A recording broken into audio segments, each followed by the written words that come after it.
News top 9ಗೆ ಸ್ವಾಗತ. ನಾನು Vismita Belliappa. By election ಗೆದ್ದ ಬಳಿಕ ಸಚಿವ ಸಂಪುಟ ಸರ್ಜರಿ ಕಸರತ್ತು. ಮಂತ್ರಿಗಿರಿ ಪಡೆಯಲು ಯಾರೆಲ್ಲ ಮಸಲತ್ತು ನಡೆಸುತ್ತಿದ್ದಾರೆ ಗೊತ್ತಾ? ಕೊರೋನಾ ಸೋಂಕಿನ ಮಧ್ಯೆಯೂ ಓಪನ್ ಆಗಲಿದೆಯಾ ಸ್ಕೂಲ್ ಓಪನ್ ಆಗೋದಕ್ಕೆ ರಾಜ್ಯದಲ್ಲಿ ಹೇಗೆ ನಡೀತಿದೆ ಸಿದ್ಧತೆ? ಕೊರೋನಾ ಮಧ್ಯೆಯೂ ಶಾಲೆಗಳನ್ನು ತೆರೆಯಲು ಪೋಷಕರು ಹೇಳಿದ್ದೇನು? ಶಿಕ್ಷಣ ಇಲಾಖೆಗೆ ಹಲವು ಇಲಾಖೆಗಳಿಂದ ಮಾಹಿತಿ ಸಂಗ್ರಹಿಸಿರೋದು ಯಾಕೆ? ನೋಡೋಣ ಸ್ಕೂಲ್ ಓಪನ್ ನ್ಯೂಸ್ ಟಾಪ್ 9ನಲ್ಲಿ. ಕೊರೋನಾ ಎರಡನೇ ಅಲೆ ಭೀತಿ ಮಧ್ಯೆಯೂ ಶಾಲೆ ಆರಂಭಕ್ಕೆ ಸಕಲ ಸಿದ್ಧತೆ ನಡೆಸಲಾಗುತ್ತದೆ. ಡಿಸೆಂಬರ್ನಲ್ಲಿ ಶಾಲೆ ಆರಂಭಿಸಲು ತಯಾರಿ ನಡೆಸಲಾಗ್ತಾ ಇದೆ.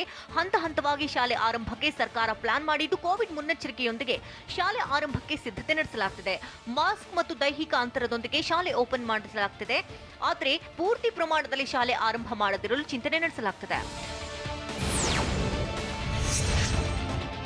ಶಾಲೆ ಆರಂಭಕ್ಕೆ ಶಿಕ್ಷಣ ಇಲಾಖೆಯಿಂದ ಮ್ಯಾರಥಾನ್ ಸಭೆ ನಡೀತಾ ಇದೆ. ಮ್ಯಾರಥಾನ್ ಸಭೆಯಲ್ಲಿ ಎಲ್ಲಾ ವಲಯಗಳಿಂದ ಮಾಹಿತಿ ಕಲೆ ಹಾಕಲಾಗುತ್ತದೆ. ಶಾಲೆ ಆರಂಭಕ್ಕೆ ವಿವಿಧ ವಿಭಾಗಗಳಿಂದ ಸಾಧಕ ಬಾಧಕ ಚರ್ಚೆಗಳಾಗ್ತಾ ಇವೆ. ಹಂತ ಹಂತವಾಗಿ ಶಾಲೆಗಳ ಆರಂಭವೇ ಸೂಕ್ತ ಅಂತ ತಜ್ಞರು ಹೇಳಿದ್ದು, ಹೈಸ್ಕೂಲ್ನಿಂದ ಕಾಲೇಜ್ವರೆಗೂ ತೆರೆಯುವುದಕ್ಕೆ ಶಿಕ್ಷಣ ಇಲಾಖೆ ಪ್ಲಾನ್ ಮಾಡಿದೆ. ಕೊರೋನಾ ಸೋಂಕಿನ ಮಧ್ಯೆಯೂ ಶಾಲೆಗಳನ್ನು ತೆರೆಯಲು ಮುಂದಾಗಿದ್ದು, ಎಲ್ಲ ವಿದ್ಯಾರ್ಥಿಗಳು ಹಾಗೂ ಶಿಕ್ಷಕರಿಗೆ ಕೋವಿಡ್ ಟೆಸ್ಟ್ ಕಡ್ಡಾಯವಾಗಿರಲಿದೆ. ಶಾಲೆಗಳಿಗೆ ಸಾರ್ವಜನಿಕರ ಪ್ರವೇಶ ಕಡ್ಡಾಯವಾಗಿ ನಿರ್ಬಂಧ ವಿಧಿಸಲಾಗುತ್ತೆ. ಒಮ್ಮೆ ಶಾಲೆಗೆ ಬಂದಂತಹ ಮಗು ಶಾಲೆ ಮುಗಿದ ಬಳಿಕವೇ ಹೊರ ಹೋಗಬೇಕು. ವಿದ್ಯಾರ್ಥಿಗಳು ಶಾಲೆಗಳಲ್ಲಿ ದೈಹಿಕ ಅಂತರ ಕಾಪಾಡಿಕೊಳ್ಳುವುದು ಕಡ್ಡಾಯವಾಗಿದೆ. ರಾಜ್ಯದಲ್ಲಿ ಶಾಲೆ ಆರಂಭವಾಗಬೇಕು ಅನ್ನೋದಕ್ಕೆ ಪೋಷಕರಿಂದ ಹಲವು ವಾದಗಳಿವೆ. ಶಾಲೆ ಇಲ್ಲದೆ ಮಕ್ಕಳಿಗೆ ಕಲಿಕೆ ಸಾಧ್ಯವಾಗ್ತಿಲ್ಲ. ಶಾಲೆ ಓಪನ್ ಆಗದೆ ಹೋದ್ರೆ 1 ವರ್ಷ ವ್ಯರ್ಥವಾಗುತ್ತೆ. ಮಕ್ಕಳಿಗೆ ಆನ್ಲೈನ್ ಕ್ಲಾಸ್ ಕಷ್ಟವಾಗಿದೆ. ಆನ್ಲೈನ್ ಕ್ಲಾಸ್ನಿಂದ ಆರೋಗ್ಯಕರ ಸಮಸ್ಯೆ ಎದುರಾಗಿದೆ. ಮಕ್ಕಳ ನಿರಂತರ ಕಲಿಕೆಗೆ ಕಷ್ಟವಾಗುತ್ತೆ. ಮಕ್ಕಳು ಶಿಕ್ಷಣದಿಂದ ವಂಚಿತರಾಗ್ತಾರೆ ಅನ್ನೋದು ಪೋಷಕರ ವಾದ. ಸರ್ಕಾರ ಶಾಲೆ ಆರಂಭಿಸುವ ಬಗ್ಗೆ ಚರ್ಚೆ ನಡೆಸ್ತಾ ಇದ್ರೆ, ಇನ್ನು ಕೆಲ ಪೋಷಕರು ಶಾಲೆ ಆರಂಭಿಸುವುದು ಬೇಡ ಅಂತ ಹೇಳ್ತಿದ್ದಾರೆ. ಮಕ್ಕಳಿಗೆ ಕೊರೋನಾ ಬಗ್ಗೆ ತಿಳುವಳಿಕೆ ಕಡಿಮೆ ಇದೆ. ಕೊರೋನಾ ಮಾರ್ಗಸೂಚಿ ಪಾಲನೆ ಮಾಡೋದು ಕಷ್ಟವಾಗ್ತಾ ಇದ್ದು, ಶಾಲೆ ಓಪನ್ ಆದ್ರೆ ಮಕ್ಕಳೇ ಸೂಪರ್ ಸ್ಪ್ರೆಡರ್ ಆಗ್ತಾರೆ. ಶಿಕ್ಷಕರು ಹಾಗೂ ಮಕ್ಕಳಿಂದ ಕೊರೋನಾ ಹರಡೋ ಸಾಧ್ಯತೆ ಹೆಚ್ಚು. ಹೀಗಾಗಿ ಸದ್ಯಕ್ಕೆ ಶಾಲೆ ಬೇಡ ಅಂತಿದ್ದಾರೆ. ಡಿಸೆಂಬರ್ ಮೊದಲ ವಾರದಲ್ಲೇ ಶಾಲೆ ಆರಂಭಕ್ಕೆ ಮುಹೂರ್ತ ಫಿಕ್ಸ್ ಆಗುವ ಸಾಧ್ಯತೆ ಇದೆ. ಹೀಗಾಗಿ ದೀಪಾವಳಿ ಹಬ್ಬದ ಬಳಿಕ ಶಾಲೆ ಆರಂಭದ ದಿನಾಂಕ ನಿಗದಿಯಾಗಲಿದೆ. ಮೊದಲ ಹಂತದಲ್ಲಿ 9 ರಿಂದ 12 ದಿನವರೆಗಿನ ತರಗತಿಗಳಿಗೆ ಆರಂಭ ಆಗಲಿದ್ದು, ಬಳಿಕ ಹೈಸ್ಕೂಲ್ ಆರಂಭಿಸುವುದು ಶಿಕ್ಷಣ ಇಲಾಖೆಯ ಪ್ಲಾನ್ ಆಗಿದೆ. ದೀಪಾವಳಿಯ ಬಳಿಕ ಶಾಲೆಗಳನ್ನು ತೆರೆಯುವುದು ಎಷ್ಟು ಸರಿ ಅನ್ನುವಂತಹ ಪ್ರಶ್ನೆ ಕೂಡ ಎದ್ದಿದೆ. ದೀಪಾವಳಿ ಹಬ್ಬದ 15 ದಿನಗಳ ಬಳಿಕ ಶಾಲೆ ಬಾಗಿಲು ಓಪನ್ ಆದ್ರೆ ಮತ್ತಷ್ಟು ಟೆನ್ಷನ್ ಶುರುವಾಗಲಿದೆ. ಯಾಕಂದ್ರೆ ದೀಪಾವಳಿ ಹಬ್ಬದಿಂದ ಕೊರೋನಾ ಸಂಖ್ಯೆ ಏರಿಕೆಯಾಗುವ ಸಾಧ್ಯತೆ ಇದು. ಮಾರ್ಕೆಟ್, ಬಸ್ ನಿಲ್ದಾಣ ಸೇರಿ ಎಲ್ಲೆಡೆ ಜನರು ಹೆಚ್ಚಾಗಿ ಸೇರ್ತಾರೆ. ಇದರಿಂದ ವೈರಸ್ ಮತ್ತಷ್ಟು ಹರಡುವ ಸಾಧ್ಯತೆ ಇದೆ. ಶಾಲೆ ಆರಂಭವಾದ ಬಳಿಕ ಶಿಕ್ಷಕರು ಹಾಗೂ ವಿದ್ಯಾರ್ಥಿಗಳು ಕಡ್ಡಾಯವಾಗಿ ಮಾಸ್ಕ್ ಧರಿಸಬೇಕಿದೆ. ಒಂದು ಬೆಂಚ್ನಲ್ಲಿ 2 ವಿದ್ಯಾರ್ಥಿಗಳನ್ನು ಮಾತ್ರ ಕೂರಿಸಬೇಕು.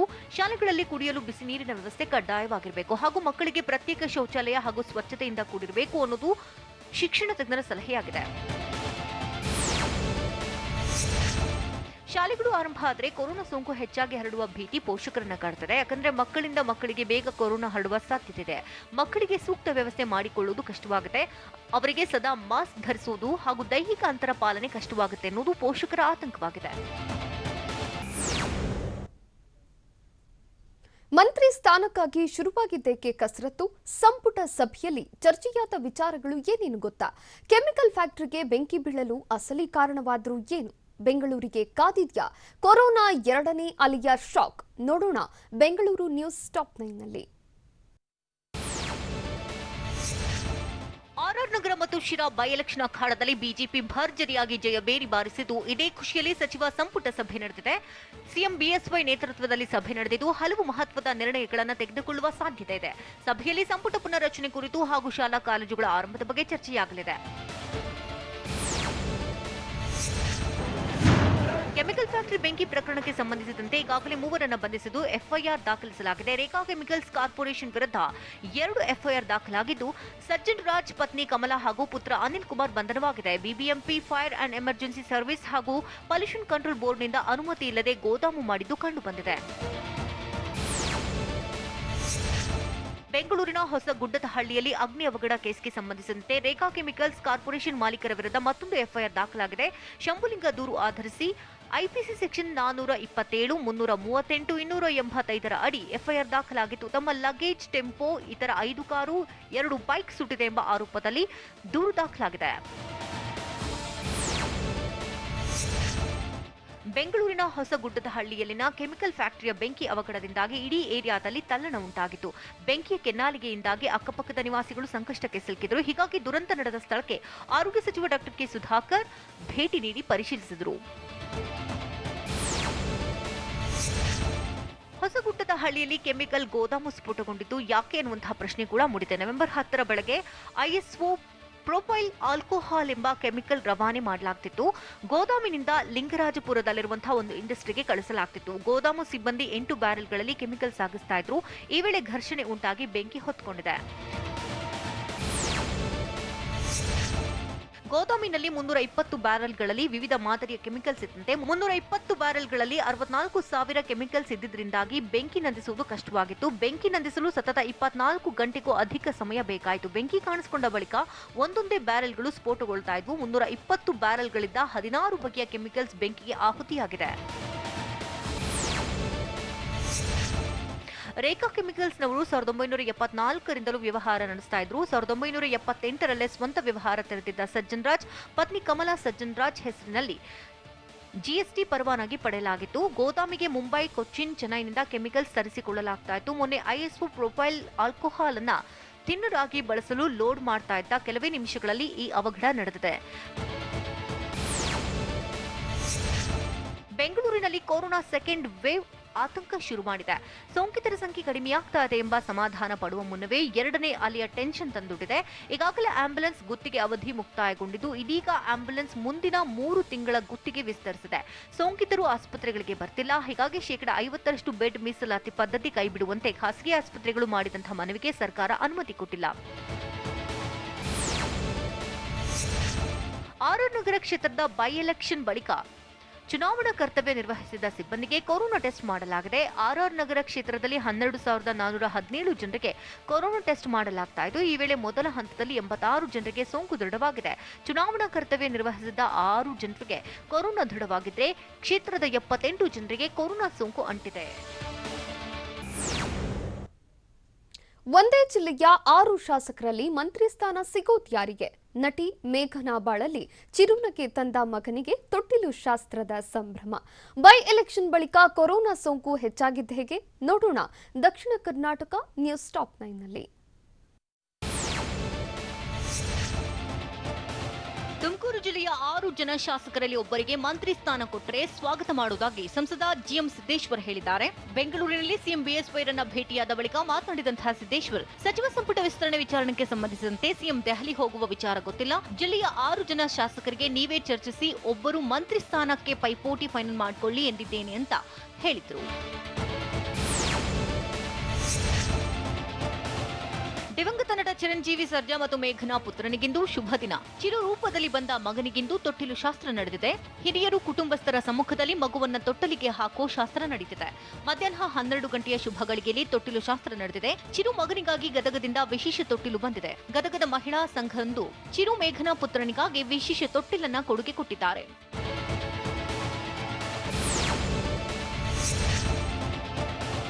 ಶಿರಾ ಉಪಚುನಾವಣೆ ಬಳಿಕ ತಾಲೂಕಿನಲ್ಲಿ ಕೊರೋನಾ ಸೋಂಕಿತರ ಸಂಖ್ಯೆ ಹೆಚ್ಚಾಗಿದೆ. ಶಿರಾ ತಾಲೂಕಿನಲ್ಲಿ ಸದ್ಯ 128 ಸೋಂಕಿತರಿದ್ದು ಕಳೆದ 1 ವಾರದ ಈಚೆಗೆ 70ಕ್ಕೂ ಹೆಚ್ಚು ಸೋಂಕಿತರು ಪತ್ತೆಯಾಗಿದ್ದಾರೆ.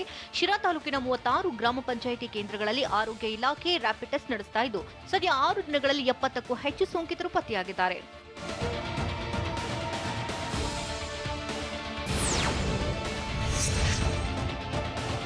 ಸರ್ಕಾರದ ಆದೇಶಕ್ಕೂ ಮುನ್ನವೇ ಕಾಲೇಜು ಆರಂಭ ಆಗಿದೆ. ಚಿಂತಾಮಣಿಯ ವಿಕ್ರಮ್ ಪದವಿ ಪೂರ್ವ ಕಾಲೇಜು ಆರಂಭ ಆಗಿದ್ದು ಕಾಲೇಜಿನಲ್ಲಿ ವಿದ್ಯಾರ್ಥಿಗಳಿಗೆ ಪಾಠ ಮಾಡುತ್ತಿರುವಂತಹ ಆರೋಪ ಎದುರಾಗಿದೆ. ಅಧಿಕಾರಿಗಳ ಕಣ್ತಪ್ಪಿಸಿ ಶಿಕ್ಷಕರಿಂದ ಪಾಠ ಮಾಡಲಾಗ್ತಾ ಇದೆ ಎನ್ನಲಾಗ್ತಿದ್ದು ಕಾಲೇಜಿನ 2, 3ನೇ ಅಂತಸ್ತಿನಲ್ಲಿ ಅನಧಿಕೃತವಾಗಿ ಪಾಠ ಮಾಡ್ತಾ ಇದ್ದು ಆಡಳಿತ ಮಂಡಳಿ ವಿರುದ್ಧ ವಿದ್ಯಾರ್ಥಿಗಳು ಬೇಸರ ವ್ಯಕ್ತಪಡಿಸಿದ್ದಾರೆ.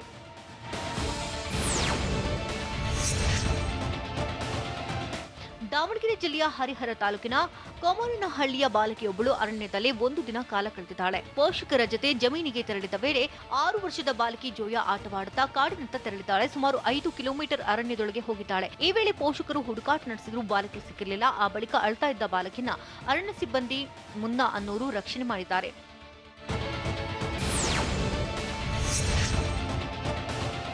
ದಾವಣಗೆರೆ ಜಿಲ್ಲಾ ಪಂಚಾಯಿತಿ ಆವರಣದಲ್ಲಿದ್ದ ಮರಗಳನ್ನು ತುಂಡರಿಸಿದವರ ವಿರುದ್ಧ ಕೇಸ್ ದಾಖಲಾಗಿದೆ. ಗುತ್ತಿಗೆದಾರ ಸಾಗರ್ ಎಂಬಾತ ಅರಣ್ಯ ಇಲಾಖೆ ಅನುಮತಿ ಪಡೆಯದೆ 10 ಮರಗಳನ್ನು ತುಂಡರಿಸಿದ್ದ. ಮರ ಕಡಿದು ಬಳಿಕ ಪರ್ಮಿಷನ್ ಪಡೆಯಲು ಮುಂದಾಗಿದ್ದ. ಹೀಗಾಗಿ ಅನುಮತಿ ಪಡೆಯದ ಕಾರಣ ಗುತ್ತಿಗೆದಾರ ಸೇರಿದಂತೆ 2 ಕಾರ್ಮಿಕರ ವಿರುದ್ಧ ಅರಣ್ಯ ಇಲಾಖೆ ಕೇಸ್ ದಾಖಲಿಸಿದೆ.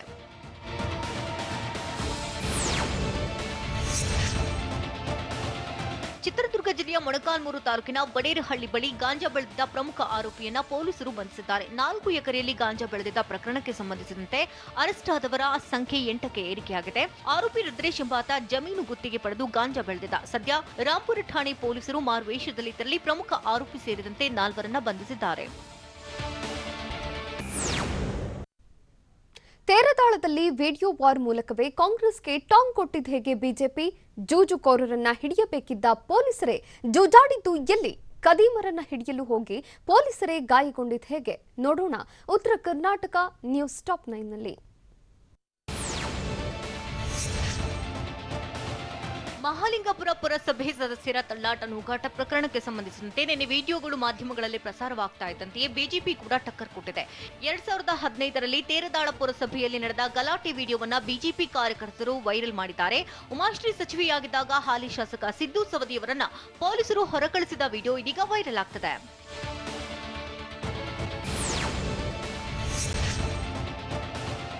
ಧಾರವಾಡ ಜಿಲ್ಲಾ ಪಂಚಾಯತ್ ಸದಸ್ಯ ಯೋಗೀಶ್ ಗೌಡ ಹತ್ಯೆ ಕೇಸ್ಗೆ ಸಂಬಂಧಿಸಿದಂತೆ ಇಂದು ವಿನಯ್ ಜಾಮೀನು ಅರ್ಜಿ ವಿಚಾರಣೆ ನಡೆಯುವ ಸಾಧ್ಯತೆ ಇದೆ. ಸೋಮವಾರ ಸಲ್ಲಿಸಿದ್ದ ಜಾಮೀನು ಅರ್ಜಿ ವಿಚಾರಣೆಯನ್ನ 3ನೇ ಹೆಚ್ಚುವರಿ ಸೆಷನ್ಸ್ ಕೋರ್ಟ್ನಲ್ಲಿ ವಿಚಾರಣೆ ನಡೆಸಲಿದೆ. ನವೆಂಬರ್ 5ರಂದು ಬಂಧನಕ್ಕೆ ಒಳಗಾಗಿರೋ ವಿನಯ್ ಕುಲಕರ್ಣಿ ಸದ್ಯ ಬೆಳಗಾವಿ ಹಿಂಡಲಗ ಜೈಲಿನಲ್ಲಿದ್ದಾರೆ.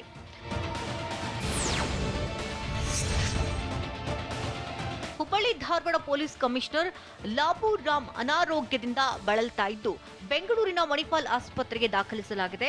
ತಡರಾತ್ರಿ ವಿಶೇಷ ವಿಮಾನದ ಮೂಲಕ ಕುಟುಂಬಸ್ಥರು ಲಾಬು ರಾಮ್ರನ್ನ ಶಿಫ್ಟ್ ಮಾಡಿದ್ದಾರೆ.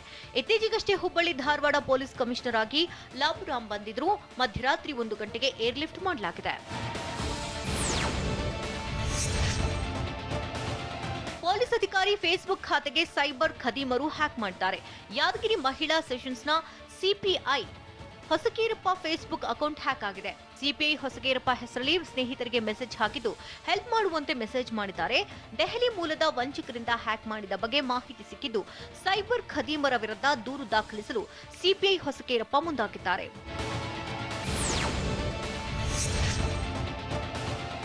ಜೂಜಾಡೋರನ್ನ ಪೊಲೀಸರು ಅರೆಸ್ಟ್ ಮಾಡೋದನ್ನ ನೋಡಿದ್ದೀವಿ. ಆದ್ರೆ ಇಲ್ಲಿ ಪೊಲೀಸರೇ ಜೂಜಾಡ್ತಾ ಇರುವುದು ಆತಂಕಕ್ಕೆ ಎಡೆ ಮಾಡಿಕೊಟ್ಟಿದೆ. ಗದಗ ಸ್ಟೇಷನ್ ನಲ್ಲಿ ಪೊಲೀಸರು ದಾಳಿ ಮಾಡಿದ್ದು ವಿವಿಧ ಸ್ಟೇಷನ್ ಪೊಲೀಸರು ಪರಾರಿಯಾಗಿದ್ದಾರೆ. ರಾಜಕೀಯ ಮುಖಂಡನ ಜೊತೆ ಸೇರಿ ಜೂಜಾಡ್ತಾ ಇದ್ದು 10ಕ್ಕೂ ಹೆಚ್ಚು ಪೊಲೀಸರು ಪರಾರಿಯಾಗಿದ್ದಾರೆ. ಬಿಜೆಪಿ ಮುಖಂಡ ಅನಿಲ ಉಳ್ಳನ್ನವರ್ ಬಂಧಿಸಲಾಗಿದೆ.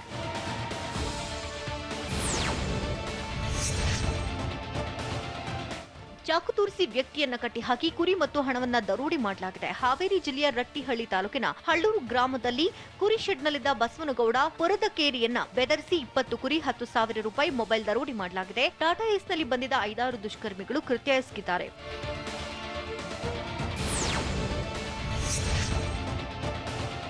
ಕುರಿ ಶೆಡ್ನಲ್ಲಿದ್ದ ಕುರಿಗಳನ್ನ ಕಳ್ಳತನ ಮಾಡಿದ್ದ ವಿಚಾರ ತಿಳಿದು ಆರೋಪಿಗಳನ್ನ ಹಿಡಿಯಲು ಹೋದಂತಹ ಪೊಲೀಸರ ವಾಹನವೇ ಪಲ್ಟಿಯಾಗಿದೆ. ವಾಹನ ಪಲ್ಟಿಯಾದ ಪರಿಣಾಮ ಚಾಲಕನ ಸ್ಥಿತಿ ಗಂಭೀರವಾಗಿದ್ದು ಮತ್ತಿಬ್ಬರು ಪೊಲೀಸರಿಗೆ ಗಾಯಗಳಾಗಿದೆ. ರಟ್ಟಿಹಳ್ಳಿ ಪೊಲೀಸ್ ಸ್ಟೇಷನ್ ವ್ಯಾಪ್ತಿಯಲ್ಲಿ ಪ್ರಕರಣ ದಾಖಲಾಗಿದೆ.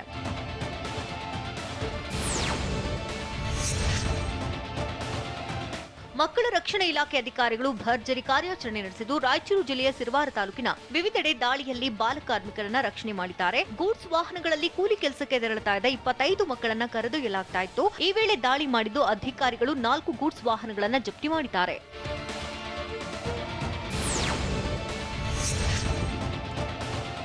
ಹಾವೇರಿ ತಾಲೂಕಿನ ಹಂದಿಗನೂರು ಕ್ರಾಸ್ನಲ್ಲಿರೋ ಬಸ್ ನಿಲ್ದಾಣ ಸಂಪೂರ್ಣ ಶಿಥಿಲಾವಸ್ಥೆಗೆ ತಲುಪಿದೆ. ಬಸ್ ನಿಲ್ದಾಣದ ಗೋಡೆಗಳು ಅಲ್ಲಲ್ಲಿ ಬಿರುಕು ಬಿಟ್ಟಿದ್ದು ಅಪಘಾತಕ್ಕೆ ಆಹ್ವಾನ ನೀಡುವಂತಿದೆ. ಅನಿವಾರ್ಯವಾಗಿ ಜನರು ಇದೇ ಬಸ್ ನಿಲ್ದಾಣದಲ್ಲಿ ಕುಳಿತುಕೊಳ್ಳಬೇಕಾದಂತಹ ಪರಿಸ್ಥಿತಿ ಇದೆ. ಆದಷ್ಟು ಬೇಗ ಸಂಬಂಧಿಸಿದಂತಹ ಇಲಾಖೆಯ ಅಧಿಕಾರಿಗಳು ಬಸ್ ನಿಲ್ದಾಣಕ್ಕೆ ದುರಸ್ತಿ ಭಾಗ್ಯ ಇಲ್ಲವೇ ಹೊಸ ಬಸ್ ನಿಲ್ದಾಣ ನಿರ್ಮಿಸಿಕೊಡಬೇಕಿದೆ. ಕೊರೋನಾ ವ್ಯಾಕ್ಸಿನ್ ಪತ್ತೆ ಕಾರ್ಯಕ್ಕೆ ಪ್ರಧಾನಿ ಮೋದಿ ನಡೆಗೆ ವಿಶ್ವ ಆರೋಗ್ಯ ಸಂಸ್ಥೆ ಮೆಚ್ಚುಗೆ ವ್ಯಕ್ತಪಡಿಸಿದ ಹೇಗೆ? ಲಡಾಖ್, ಚೀನಾ ಮತ್ತು ಭಾರತ ಸೇನೆ ವಾಪಸ್ಸಾಗಲು ಮುಂದಾಗಿದ್ದೇಕೆ? ದೆಹಲಿಯಲ್ಲಿ ಬ್ಯಾನ್ ಆದರೂ ಪಟಾಕಿ ಸೇಲ್ಗೆ ಬೀಳದ ಬ್ರೇಕ್. ನೋಡೋಣ ನ್ಯಾಷನಲ್ ನ್ಯೂಸ್ ಟಾಪ್ 9ನಲ್ಲಿ. ವಿಶ್ವದಾದ್ಯಂತ ಕೊರೋನಾ ವೈರಸ್ ಅಟ್ಟಹಾಸ ಮೆರಿತಾನೆ ಇದ್ದು ಸೋಂಕಿಗೆ ಲಸಿಕೆ ಕಂಡುಹಿಡಿಯಲು ವಿಶ್ವ ಆರೋಗ್ಯ ಸಂಸ್ಥೆ ನೇತೃತ್ವದಲ್ಲಿ ಚರ್ಚೆ ನಡೀತಾನೆ ಇದೆ. ಈ ಬಗ್ಗೆ WHO ಮುಖ್ಯಸ್ಥರಿಗೆ ಕರೆ ಮಾಡಿರುವಂತಹ ಪ್ರಧಾನಿ ಮೋದಿ ಕೊರೋನಾ ಲಸಿಕೆ ಔಷಧ ಪ್ರಯೋಗದ ಪ್ರಗತಿ ಬಗ್ಗೆ ಚರ್ಚೆ ನಡೆಸಿದ್ದು ಜಾಗತಿಕ ಆರೋಗ್ಯ ರಕ್ಷಣೆಯಲ್ಲಿ ಭಾರತದ ಪಾತ್ರವನ್ನ ಸ್ವಾಗತಿಸುವುದಾಗಿ ಹೇಳಿದ್ದಾರೆ. ಭಾರತ ಮತ್ತು ಆಸಿಯಾನ್ ಮಧ್ಯೆ ವರ್ಚುವಲ್ ಶೃಂಗಸಭೆ ನಡೆಯಲಿದೆ. ಶೃಂಗಸಭೆಯಲ್ಲಿ ಪ್ರಧಾನಿ ಮೋದಿ ಭಾಗಿಯಾಗ್ತಿದ್ದು ಆಗ್ನೇಯ ಏಷ್ಯಾದ 10 ರಾಷ್ಟ್ರಗಳು ಸಭೆಯಲ್ಲಿ ಭಾಗಿಯಾಗ್ತಿವೆ. ಕೊರೋನಾ ಸೋಂಕಿನಿಂದ ಉಂಟಾದ ಆರ್ಥಿಕ ಬಿಕ್ಕಟ್ಟು ಮತ್ತು ಅದರಿಂದ ಹೊರಬರಲು ಬೇಕಾದ ಕ್ರಮಗಳ ಬಗ್ಗೆ ಚರ್ಚೆ ನಡೆಸಲಾಗುತ್ತದೆ. ಪರಿಸರ ಮಾಲಿನ್ಯ ಉಂಟಾಗುವ ಕಾರಣಕ್ಕೆ ದೆಹಲಿಯಲ್ಲಿ ಪಟಾಕಿ ಮಾರಾಟ ಮತ್ತು ಹೊಡೆಯೋದನ್ನ ನಿಷೇಧಿಸಲಾಗಿದೆ. ಆದರೂ ಕೆಲವರು ಪಟಾಕಿ ಮಾರಾಟ ಮಾಡ್ತಿದ್ದಾರೆ. ಹೀಗಾಗಿ 10 ಜನ ಆರೋಪಿಗಳನ್ನ ದೆಹಲಿ ಪೊಲೀಸರು ಬಂಧಿಸಿದ್ದಾರೆ. ಈವರೆಗೂ 12 ಕೇಸ್ ದಾಖಲಿಸಲಾಗಿದೆ. ನವೆಂಬರ್ 7ರಿಂದ 30ರವರೆಗೆ ಪಟಾಕಿ ಮಾರಾಟವನ್ನು ನಿಷೇಧಿಸಲಾಗಿದೆ. ಆಂಧ್ರದ ಕೃಷ್ಣಾ ಜಿಲ್ಲೆಯಲ್ಲಿ ಮತ್ತೆ 4 ವಿದ್ಯಾರ್ಥಿಗಳಿಗೆ ಕೊರೋನಾ ಸೋಂಕು ಕಾಣಿಸಿಕೊಂಡಿದೆ. ಕೃಷ್ಣಾ ಜಿಲ್ಲಾ ಕೊನಾಯುಪಾಲೆಂ ಜಿಲ್ಲಾ ಪರಿಷತ್ ಶಾಲೆಯ 4 ವಿದ್ಯಾರ್ಥಿಗಳಿಗೆ ಕೊರೋನಾ ಸೋಂಕು ಹೋಗಿದೆ. ಲಕ್ಷ್ಮೀಪುರಂ ಗ್ರಾಮದ 2 ಹಾಗೂ ಕೊನಾಯಪಾಲೆಂನ 2 ವಿದ್ಯಾರ್ಥಿಗಳಿಗೆ ಸೋಂಕು ಬಗ್ಗಿಸಿಕೊಂಡಿದ್ದು ಶಾಲೆಯ ವಿದ್ಯಾರ್ಥಿಗಳನ್ನ ಟೆಸ್ಟ್ ಮಾಡಿಸುವಾಗ ಸೋಂಕಿರುವುದು ಪತ್ತೆಯಾಗಿದೆ.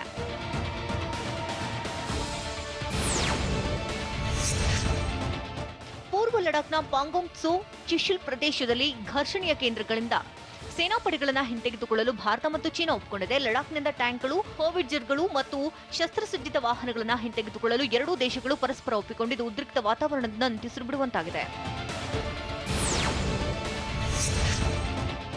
ರಾಜಸ್ಥಾನದ ಭರತ್ಪುರದ ರೈಲ್ವೆ ಹಳಿಯಲ್ಲಿ ಗುರ್ಜರ್ ಚಳುವಳಿಗಾರರು ಮೀಸಲಾತಿ ಕೋರಿ ನಿನ್ನೆ ಪ್ರತಿಭಟನೆ ನಡೆಸಿದ್ರು. ಈ ವೇಳೆ ಹಳಿಗಳನ್ನು ಒಗ್ಗೂಡಿಸುವ ಫಲಕಗಳು ಹಾನಿಗೊಳಗಾಗಿದ್ವು. ನಿನ್ನೆ ರಾತ್ರಿ ಸಮುದಾಯದ ಮುಖಂಡ ಕಿರೋರಿ ಸಿಂಗ್ ಬೈನ್ಸ್ಲಾ ಮತ್ತು ಸಿಎಂ ನಡುವಿನ ಸಭೆಯ ನಂತರ ಇಂದು ಆಂದೋಲನವನ್ನ ನಿಲ್ಲಿಸಲಾಯಿತು. ಬಳಿಕ ಹಾನಿಗೊಳಗಾದ ಫಲಕಗಳನ್ನು ಪ್ರತಿಭಟನಾಕಾರರೇ ಸರಿಪಡಿಸಿದ್ದಾರೆ.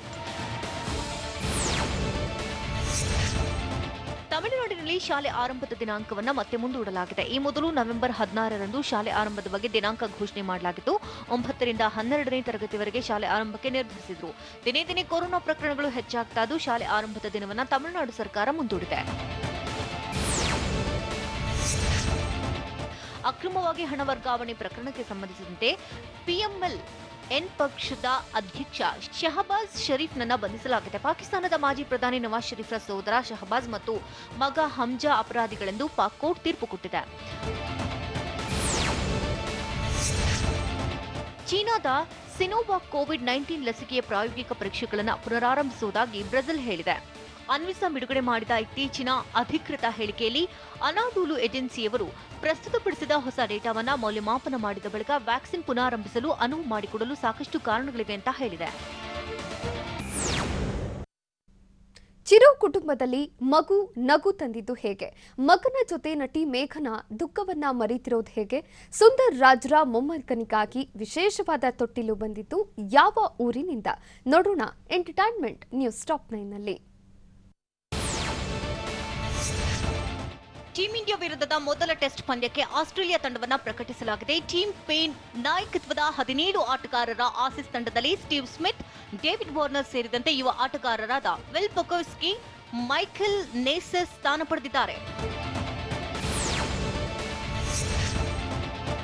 ಆಸೀಸ್ ತಂಡದಲ್ಲಿ ಚೊಚ್ಚಲ ಬಾರಿಗೆ ಸ್ಥಾನ ಪಡೆದಿರುವ 22 ವರ್ಷದ ವಿಲ್ ಪೊಕೋವ್ಸ್ಕಿ ಪ್ರಥಮ ದರ್ಜೆ ಕ್ರಿಕೆಟ್ನಲ್ಲಿ ಬ್ಯಾಕ್ ಟು ಬ್ಯಾಕ್ 2 ದ್ವಿಶತಕವನ್ನು ದಾಖಲಿಸಿದ್ದಾರೆ. ವಿಕ್ಟೋರಿಯಾ ತಂಡವನ್ನು ಪ್ರತಿನಿಧಿಸೋ ಪೊಕೋವ್ಸ್ಕಿ ಕಳೆದ 2 ಪ್ರಥಮ ದರ್ಜೆ ಪಂದ್ಯದಲ್ಲಿ ದ್ವಿಶತಕ ಬಾರಿಸಿದ್ದಾರೆ. ಟೀಂ ಇಂಡಿಯಾ ವಿರುದ್ಧದ ಟಿ20 ಸರಣಿಗೆ ಆಸ್ಟ್ರೇಲಿಯಾ ತಂಡ ಹೊಸ ಜರ್ಸಿಯನ್ನು ಬಿಡುಗಡೆ ಮಾಡಿದೆ. ಆಸ್ಟ್ರೇಲಿಯಾದ ಕ್ರೀಡೆಯಲ್ಲಿ ಸ್ಥಳೀಯ ಪಾತ್ರವನ್ನು ಗುರುತಿಸುವುದು ಹಾಗೂ ಪ್ರೋತ್ಸಾಹಿಸುವುದು ಈ ಜರ್ಸಿಯ ಮುಖ್ಯ ಉದ್ದೇಶವಾಗಿದೆ. 2018ರ ಕಾಮನ್ವೆಲ್ತ್ ಗೇಮ್ಸ್ನಲ್ಲಿ ಸ್ವರ್ಣ ಪದಕ ಜಯಿಸಿದ double track shooter Shreyasi Singh ಇದೀಗ ಶಾಸಕಿಯಾಗಿದ್ದಾರೆ. ಬಿಹಾರ ಅಸೆಂಬ್ಲಿ ಚುನಾವಣೆಯಲ್ಲಿ ಜಮುಯಿ ಕ್ಷೇತ್ರದಿಂದ ಹಾಲಿ ಶಾಸಕ ವಿಜಯ್ ಪ್ರಕಾಶ್ ವಿರುದ್ಧ ಗೆದ್ದು ರಾಜಕೀಯಕ್ಕೆ ಎಂಟ್ರಿ ಕೊಟ್ಟಿದ್ದಾರೆ. ಪಾಕಿಸ್ತಾನ ಕ್ರಿಕೆಟ್ ತಂಡಕ್ಕೆ ಮಾಜಿ ಕ್ರಿಕೆಟಿಗ ಯೂನಿಸ್ ಖಾನ್ ಬ್ಯಾಟಿಂಗ್ ಕೋಚ್ ಆಗಿ ನೇಮಕಗೊಂಡಿದ್ದಾರೆ. ಮುಂಬರಲಿರೋ ಇಂಗ್ಲೆಂಡ್ ವಿರುದ್ಧ ಸರಣಿಯೊಂದಿಗೆ ಯೂನಿಸ್ ಖಾನ್ ಬ್ಯಾಟಿಂಗ್ ಕೋಚ್ ಆಗಿ ಕಾರ್ಯನಿರ್ವಹಿಸಲಿದ್ದಾರೆ. ನಟಿ ಮೇಘನಾ ರಾಜ್ ತಮ್ಮ ಪುತ್ರನ ತೊಟ್ಟಿಲು ಶಾಸ್ತ್ರದ ಪ್ರಯುಕ್ತ ಮಾಧ್ಯಮಗಳ ಜೊತೆ ಮಾತನಾಡ್ತಾ ಭಾವುಕರಾದರು. ಇವತ್ತು ತೊಟ್ಟಿಲ ಶಾಸ್ತ್ರ ಹೊಸ ರೀತಿಯ ಸಂತೋಷವನ್ನ ನೀಡಿದೆ. ಮಗ ಮನೆಗೆ ಬಂದಿದ್ದಾನೆ, ತುಂಬಾ ಖುಷಿಯಾಗಿದೆ. ನನಗೆ ನನ್ನ ಮಗನೇ ಶಕ್ತಿ, ಇದನ್ನೆಲ್ಲ ಚಿರು ನನ್ನ ಕೈಯಲ್ಲಿ ಮಾಡಿಸ್ತಾ ಇದ್ದಾರೆ ಅಂತ ಹೇಳಿದ್ರು. ಮೇಘನಾ ರಾಜ್ ಮನೆಯಲ್ಲಿವತ್ತು ಸಂಭ್ರಮ ಮನೆ ಮಾಡಿದ್ದು. ಚಿರುಪುತ್ರ ಹುಟ್ಟಿ 22 ದಿನಗಳ ಬಳಿಕ ತೊಟ್ಟಿಲು ಶಾಸ್ತ್ರ ಮಾಡಿದ್ದು ಗದಗದ ಗುತ್ತಲ್ ವನಿತಾ ಅವರ ವತಿಯಿಂದ ವಿಶೇಷ ತೊಟ್ಟಿಲನ್ನ ನೀಡಲಾಗಿದೆ ಅಂತ ಮೇಘನಾ ತಂದೆ ಸುಂದರಾಜ್ ಹೇಳಿದರು. ಜೂನಿಯರ್ ಚಿರುಗೆ ವಿಶೇಷವಾದ ತೊಟ್ಟಿಲು ಕೊಟ್ಟಂತಹ ಸ್ತ್ರೀ ಶಕ್ತಿ ಮಹಿಳಾ ಸೇವಾ ಸಂಘದ ಅಧ್ಯಕ್ಷೆ ವನಿತಾ ಗುತ್ತಲ್ ನೈಸರ್ಗಿಕ ಬಣ್ಣಗಳಿಂದ ತೊಟ್ಟಿಲು ಮಾಡಿದ್ದಾರೆ. ಈ ಮೊದಲು ಉತ್ತರ ಕರ್ನಾಟಕ ಶೈಲಿಯಲ್ಲಿ ಕುಬುಸ ಮಾಡಿದ ಬಳಿಕ ಮಾರುತಿ ಬಡಿಗೇರನ್ನು ಕಲಾವಿದರಿಂದ ಈ ತೊಟ್ಟಿಲು ಸಿದ್ಧವಾಗಿದೆ. ತೊಟ್ಟಿಲು ರೆಡಿಯಾಗಲು 4 ರಿಂದ 5 ತಿಂಗಳ ಸಮಯ ಹಿಡಿದಿದೆಯಂತೆ. ದಿವಂಗತ ನಟ ಚಿರಂಜೀವಿ ಸರ್ಜಾ ಮನೆಯಲ್ಲಿ ಮಗುವಿನಿಂದ ನಗು ಆವರಿಸಿದೆ. ಇಂದು ಬೆಳಗ್ಗೆಯಿಂದಲೇ ಮನೆಯಲ್ಲಿ ಹಬ್ಬದ ಕಳೆ ನಿರ್ಮಾಣವಾಗಿತ್ತು. ಮನೆಯಂಗಳದಲ್ಲಿ ರಂಗೋಲಿ ರಂಗು ನೀಡಿದರೆ ಹೂವು ರಂಗೋಲಿಯಿಂದ ಮನೆಯಂಗಳ ಝಗಮಗಿಸುತ್ತಿತ್ತು. ತೊಟ್ಟಿಲು ಶಾಸ್ತ್ರಕ್ಕಾಗಿ ಬಣ್ಣ ಬಣ್ಣಗಳಿಂದ ಕೂಡಿರುವಂತಹ ಹ್ಯಾಂಡ್ ಮೇಡ್ ತೊಟ್ಟಿಲು ಮಾಡಿದ್ದು ಮೊಮ್ಮಗನ ತೊಟ್ಟಿಲು ಶಾಸ್ತ್ರಕ್ಕೆ ಆಗಮಿಸಿದ ಚಿರು ಅಮ್ಮ ಅಮ್ಮಾಜಿ ಹಾಗೂ ಅಜ್ಜಿ ಲಕ್ಷ್ಮೀ ದೇವಮ್ಮ ಆಗಮಿಸಿದ್ರು. ಇದಾಗಿತ್ತು ಈ ಹೊತ್ತಿನ ಸುದ್ದಿ. ನಿರಂತರ ಸುದ್ದಿಗಾಗಿ ನೋಡ್ತಾ ಇರಿ TV9.